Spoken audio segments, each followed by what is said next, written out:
En af nøglerne til at lykkes med den grønne omstilling er, at vi bliver bedre til at udnytte produktionen af den vedvarende energi. Men er det muligt for helt almindelige familier at ændre deres forbrugsvaner, så deres forbrug af energi i højere grad matcher produktionen? Hvis det kan lykkes, så kan almindelige borgere hjælpe til at minimere spidsbelastninger i vores el- og fjernvarmenet. I det EU-støttede projekt Respond vil vi ved hjælp af smart teknologi og en app afprøve forskellige ting, der gør almindelige familier til aktive medspillere i vores energisystem. I den her video der vil vi fortælle, hvad det er, vi har gjort i det danske forsøg. Vi befinder os i Danmarks anden største by, Aarhus, som har ca. 300.000 indbyggere. I samarbejde med den almene boligforening Alboa har vi fundet 20 deltagende familier i en af deres afdelinger, afdelingen Vejlby Vest. Deltagelse i Respond-projektet er dels økonomisk attraktivt for både Alboa og vores beboere, men rent teknisk er det også vigtigt, at vi er på forkant med udviklingen.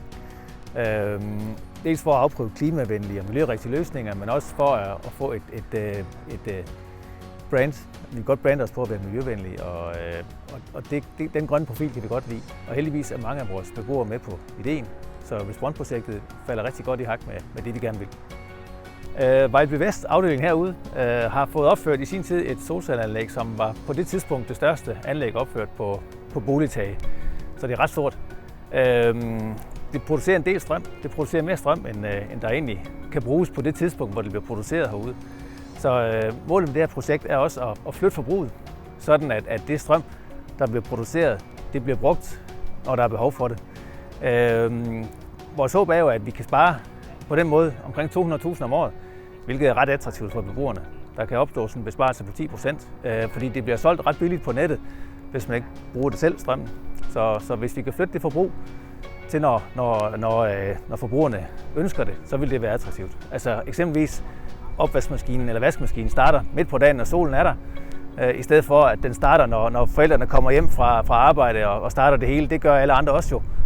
Højt forbrug, det er ikke der solen skinner måske.